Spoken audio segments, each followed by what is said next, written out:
Mau menyaksikan kajian Buya Yahya tanpa biaya internet? Segera pasang parabola Al-Bahjah TV di rumah Anda. Bebas biaya bulanan dan tanpa koneksi internet.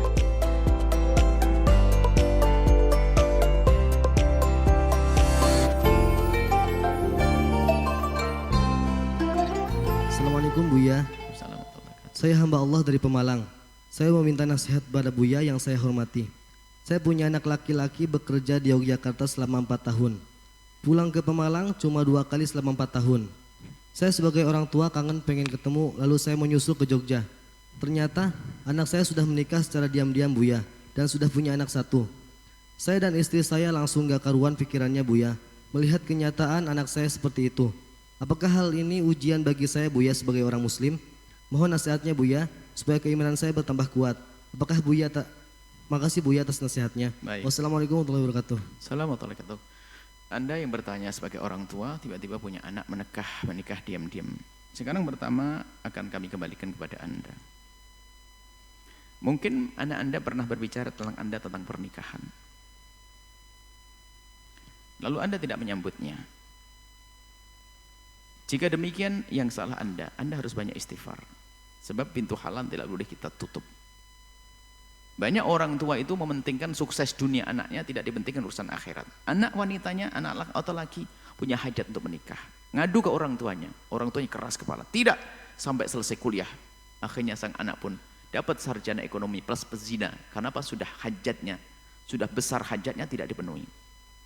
Maka orang tua dalam hal ini harus koreksi. Kalau sudah anaknya terlihat sudah derajat bahaya, urusan syahwat dan sebagainya, maka jangan menunda-nunda urusan pintu halal. Kecuali memang bisa kita tunda sampai sukses kuliahnya, oke.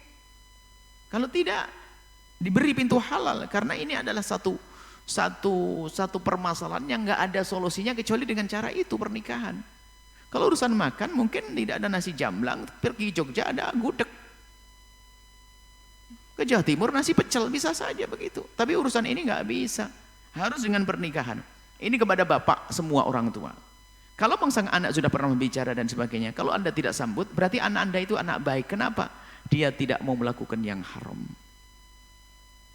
Jangankan anak laki-laki, anak perempuan, kalau seandainya dia sudah ketemu orang yang meminangnya, dari yang sekufu dengannya, lalu orang tuanya melarangnya dan tidak memberi yang lainnya, melarangnya saja, yang boleh gak menikah, maka orang tua namanya wali adl dan dia bermaksiat. Ini melarang. Kecuali orang tua juga ngasih jalan. Ini nak ada lebih baik. Wah, perempuannya membangkang. Berarti ini adalah gara-gara jatuh cinta. Itu salah, sesat bercinta dia. Tidak. Seorang anak gadis mengatakan dia menginginkan nikah. Katanya punya calon sekufu. Orang tuanya tidak setuju. Tapi orang tua memberi yang lainnya. Nggak boleh bangkang begini nih. Karena apa? Solusinya juga diberi oleh orang tua. Yang boleh dilawan, atau bukan dilawan, yang boleh dilanggar adalah jika orang tua hanya melarang saja, tidak memberikan solusi.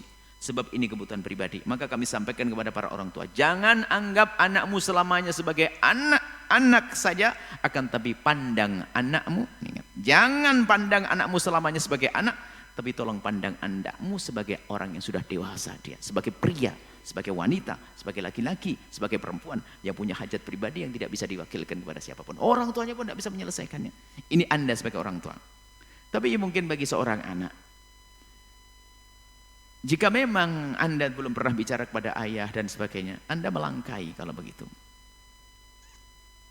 Anda melangkai. Maka Anda harus mencari ridho setelah itu. Bisa dikatakan melangkai. Anda mencari ridho. Anda harus banyak minta maaf kepada orang tua sampai orang tua ridho. Tapi kami himbau kepada orang tua, tidak perlu Anda kecewa, tidak perlu.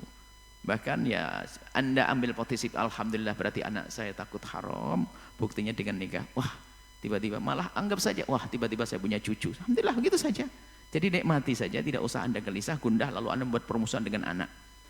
Jadi justru itu sepertinya Allah menyelamatkan Anda sehingga anak Anda tidak terjerumus di dalam urusan perzinaan. Tapi ingat, dari dua belah pihak, orang tua hendaknya mengerti, sang anak pun harus berbakti. Ini adalah yang harus dihadirkan supaya tidak ada kepincangan di sini. Ada orang tua mengerti, orang tua tidak mau mengerti. Itu menjadikan anak tidak berbakti. Maka kata Imam Haddad, wahai orang tua, bantulah anak-anakmu untuk bisa berbakti dengan mempermudah urusanmu dengan mereka. Tidak banyak tuntutan dan jangan mempersulit urusan. Jadi membantu anaknya. Sebab kalau kita beri tuntutan yang lebih, anak akan membangkang. Nah, ya, membangkang, jangan begitu. Jadi bantu. Kemudian wahai anak, kami ingatkan, durhaka kepada orang tua adalah tiket. Kalau ada anak durhaka pada orang, tiket pasti. Tiket apa? Tiket kesengsaraan. Sudah, kalau ada anak durhaka pada orang tua, jangan diharap.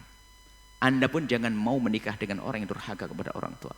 Dia membawa petaka di rumah Anda. Nggak akan berkah, biarpun katanya dia adalah orang kaya raya. Akan hancur, orang tua kok dilawan.